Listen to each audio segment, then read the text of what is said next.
Alright, so let's talk about Itto and let's talk about Gorou. Well, first off, before we even start talking about them, I do have to say that I can't give any specific details about these two characters, so I'm gonna have to be kind of vague about it. Otherwise, MiHoYo is going to come and take down the video. That's just kind of the nature with leaked information.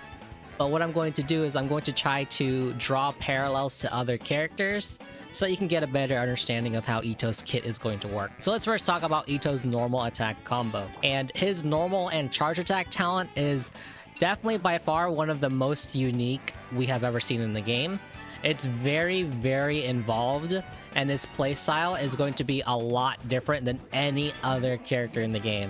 He's going to be very charge attack, very charge attack based. So you're going to be charging and spamming your charge attacks as Itto. Obviously, this is not the animation that you're gonna get. He has a really cool animation for it, and if you are looking for that, I'm sure that you can find that on the internet somehow. But I can't show that. He's also going to attack really fast, like really fast, like really fast. He's probably going to have one of the highest attack speeds in the game without any support from any other characters. So definitely if you're looking for a change of pace, or if you just want something different, Itto might be the character you want to pull for. He's also going to have hands down the strongest charge attack of every Claymore character in the game. So if you're looking for a charge attack focused playstyle that's very strong, Itto is going to be the guy for you.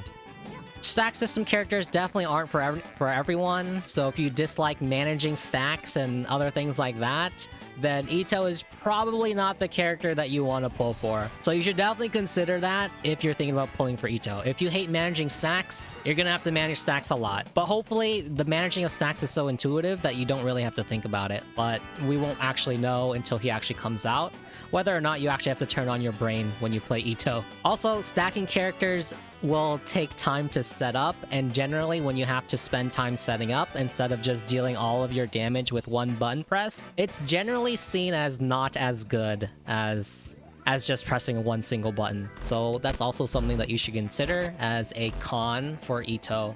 Next up, we should talk about his E skill, and his E skill is very similar to Ganyu. It's very similar to Mona. It's very similar to Amber as well. I think that you get the idea. All of those elemental skills kind of share something in common. And if that's not clear, then, well, I apologize, but I can't go into more detail than that. It's also got extra properties to help him with his unique charge attack mechanic. His E skill is definitely in line to help him generate more of those stacks for his charge attack. So it should make it easier, and it might make it a little bit less brain intensive, but we'll have to see when it actually comes out. Next up, his burst is the most similar to Noelle. And if that's not clear, it's also very similar to that of Xiao's and Raiden's. But it's definitely the closest to Noelle's because he does the same type of conversion, right? They're both GEO type characters, so you're going to get the same type of elemental infusion on your attack. The burst is also going to give you a couple of extra buffs, but I can't really tell you what those are going to be. But at the end of the day, it is an elemental infusion on his burst, so if you're used to characters like Noelle and Xiao and Raiden, then Itto is going to feel very familiar. So that's kind of his kit in a nutshell, but now I want to give you guys my overall thoughts on the guy. I think that Itto is going to deal a lot of really good solo damage, probably on par with our Adeptus Xiao here. They're probably going to be dealing very similar damage. If we take a look at Xiao's talent scaling, his plunging attack is about 280 to 350, and I can say that it's going to be very similar scaling. And since Animo and GEO, when they're like very selfish and you're not creating any elemental reactions, the damage is coming straight from your talents and from your stats, right? Yeah, Itto has very similar scaling to this. I can't give you exact details, unfortunately, but it's kind of similar. Xiao also gives himself a bunch of damage bonus, whereas Itto gives him a conversion like Noelle. So they're very similar in that sense as well. So great solo damage from Itto. Probably very similar to Xiao, but we'll have to actually do the math and see, and I will definitely be doing that math to see. you can definitely look forward to that video. So that's actually a good time to say that you should subscribe to the channel if you're interested in seeing that. His attack speed is also going to be insanely fast, right? Generally, polearm characters have really fast attack speed because they're polearms, but then they also suffer from low scaling. The scaling on spear characters' normal attacks, it's not really that strong, but as a claymore character, the scaling on your attacks is very strong, and on top of his attack speed, Itto is going to be dealing a lot of damage very quickly. Very quickly. So if we can actually like count how many frames his attacks are, we can figure out how much GEO damage he's going to actually output. But like I said earlier, since he's GEO, he's not going to be doing any elemental reactions, very much like Xiao and very much like Noelle teams.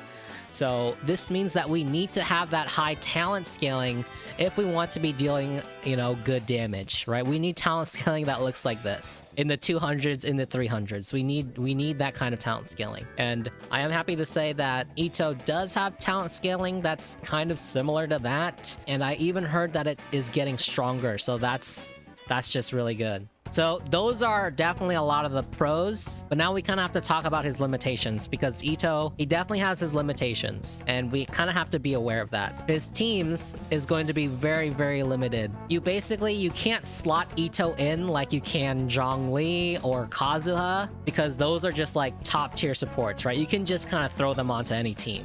But with Itto, you have to build around him in order to make him work. And he's basically got maybe one, maybe two teams that he's going to be good with. And if you don't have the characters, he's definitely going to be a lot weaker than if you actually did have the characters. And the characters that you kind of need for an Itto team is Albedo and Gorou.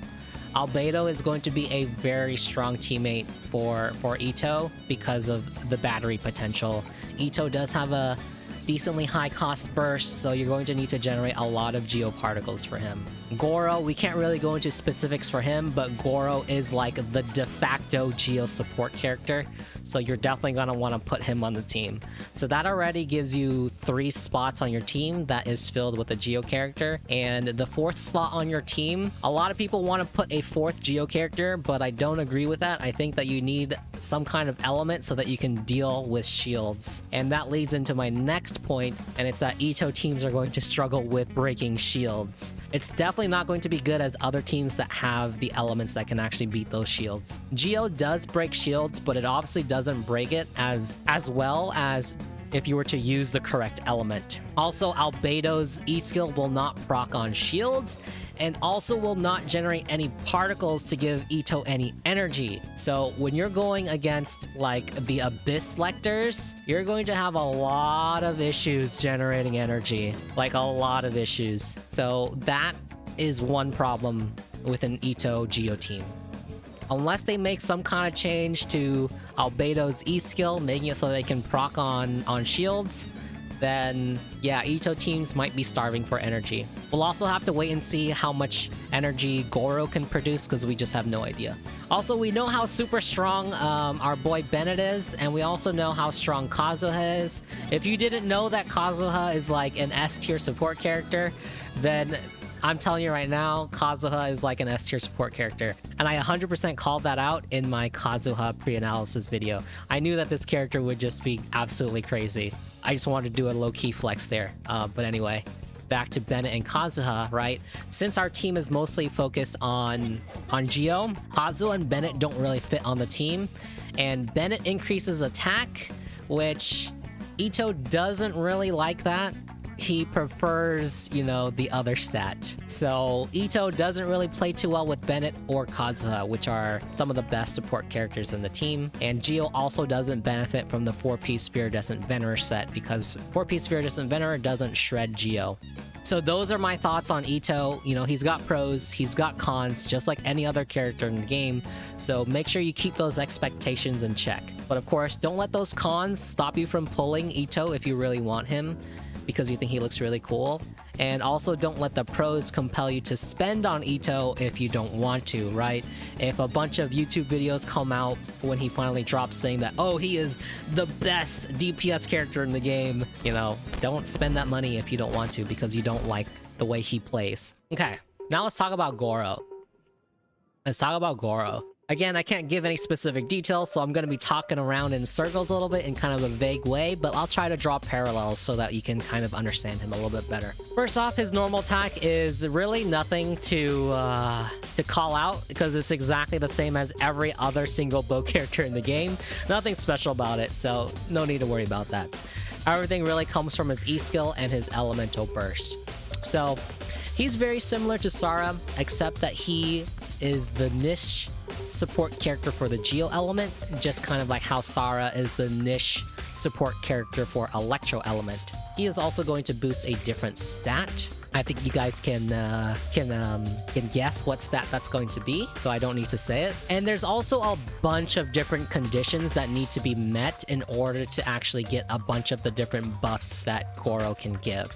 So Gorou can give a bunch of different buffs for your Geo characters. And so this basically means that if you're running Gorou, you also have to just run a bunch of Geo characters on that team. So Gorou is not going to fit into any other team except for Geo teams. His elemental burst is basically a souped up version of his E skill that gives the same buffs, and it can also deal extra damage, kind of like Albedo's E skill. However, for Gorou, we might actually be able to hit shields. So that's a really good thing. I can't give you details on this extra damage. All I can tell you is that it behaves kind of similar to Albedo's E skill. It's not exactly the same because obviously, like I just said, it might actually work on shields. So Gorou and Albedo, definitely two of Itto's best friends. 100%. But kind of like Sarah, he is very niche. He is very niche character. He is only really going to fit as a Geo support character. He's not going to fit onto any other teams. So if you don't really have Geo characters built up, you might want to rethink how many resources that you have. So, you know, you're gonna have to spend a lot if you want to raise up a whole new Geo team. Noelle, Albedo, and Itto, maybe Zhongli are kind of like your only options here. But I would kind of err on the side of caution for Zhongli and Ningguang because their stats don't really benefit from the stat that Gorou provides. So keep that in mind. He can work for Zhongli and Ningguang, but just not as well as he would work for Itto, Albedo, and Noelle. But again, he is going to be the best, no questions asked, as a support Geo character. And he's got off-field damage that can hopefully proc on shields. It's very promising. And lastly, I just want to say if you are a huge fan of Noelle, like me, then 2.3 is going to be the Noelle patch. If you don't want to spend your Primo Gems on Itto, and you happen to have a C6 Constellation Noelle like me, then yeah, this is her time to shine. I think she is going to start destroying after 2.3. But of course, I'm going to go for Itto as well, and we'll probably do a comparison between Noelle and Itto. Obviously, Itto needs to do better because he's the 5-star, but you know, we gotta give Noelle some love. That's all I got for you guys in this video today. Thanks so much for watching. Remember that if you are excited for Itto, then don't forget to hit the like button on this video and consider subscribing to the channel. Until next time, I will see you guys later.